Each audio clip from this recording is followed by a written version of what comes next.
ठीक है पड़ विजय रहा है कौशिक जी, कि आपने 70 कंस्ट्रक्टिव सालों तक विपक्ष क्या की किया। भूमिका निभाते हुए आप लोग इस प्रकार का सुझाव दीजिए ताकि और बेहतर कानून बन सकें, व्यवस्थाएं सुनिश्चित हो सकें, बजाय इसके कि राजनीतिक स्कोर करने का काम ज्यादा दिखाई पड़ रहा है विपक्ष के जो भाषण हो रहा है विपक्ष के नेताओं के संसद में। विजय जी। देखिए, सबसे पहली बात, जब आप दोस्ती का हाथ किसी की तरफ बढ़ाते हैं तो आपका हाथ ईमानदारी से बढ़ना चाहिए। अगर आपके हाथ में चाकू है तो विपक्ष आपसे कैसे हाथ मिला दे? आप विपक्ष को मिटाना चाहते हैं, विपक्ष को दबाना चाहते हैं, विपक्ष को कुचलना चाहते हैं। ठीक इस छात्र आंदोलन की तरह, जिनके ऊपर भाजपा सरकार के ऊपर आरोप है कि इन्होंने पैलेट गन का प्रयोग उन निर्दोष छात्रों पर कराया जो कभी इन्होंने आतंकवादी समर्थकों के ऊपर कथित रूप से कराने का दावा किया था।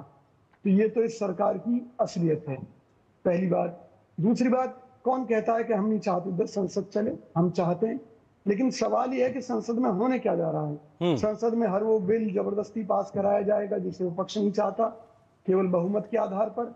वैचारिक आधार पर इनका कोई काम नहीं है। अच्छा विजय जी, ठीक, आप जो बात कह रहे हैं आपकी बात को मैंने सुन लिया, लेकिन आप ये बताइए आज जिन भी विपक्षी नेताओं ने अपनी भाषण दिए हैं, संसद में सुझाव दिए, कौन से ऐसा बड़ा एक ब्लूप्रिंट दिखाया है, सरकार के सामने रखा है जिसको कहा जाए कि साहब आप एक बेहतर विपक्ष की भूमिका निभा रहे हैं, आपने इतना महत्वपूर्ण और बड़ा सुझाव दिया है?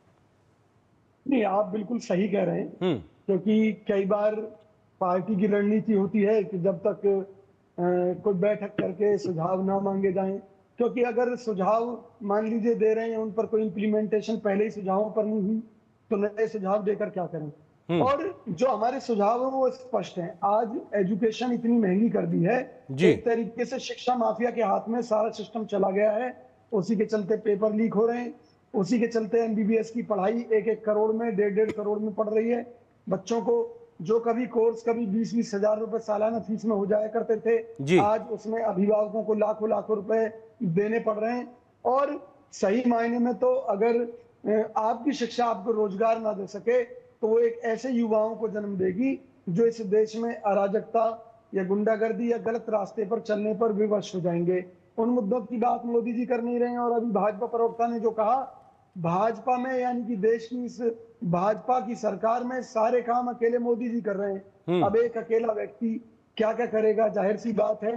नहीं सर, पूरी काउंसिल ऑफ मिनिस्टर्स है, सब लोग मिलकर काम कर रहे हैं। इसकी वजह से छात्रों में असंतोष पैदा हुआ, लेकिन क्या कांग्रेस पार्टी, विपक्षी दल इस प्रकार का एक अल्टरनेट देते हुए संसद में दिखाई पड़ रहे हैं जिसपे आज का युवा विश्वास कर सके? कम से कम वो सुझाव, सदन में बहस का स्तर वो दिखाई नहीं पड़ रहा। सवाल इसलिए खड़ा हो रहा बार बार। विजय जी, देखिए, हमारा तो सरकार को सुझाव, सरकार में हमारा कहना है कि इस देश में सस्ती शिक्षा चाहिए, वो शिक्षा सब होनी चाहिए, वो शिक्षा रोजगार पर होनी चाहिए कि बच्चे पढ़ने लिखने के बाद के लिए नौकरी की व्यवस्था भी हो।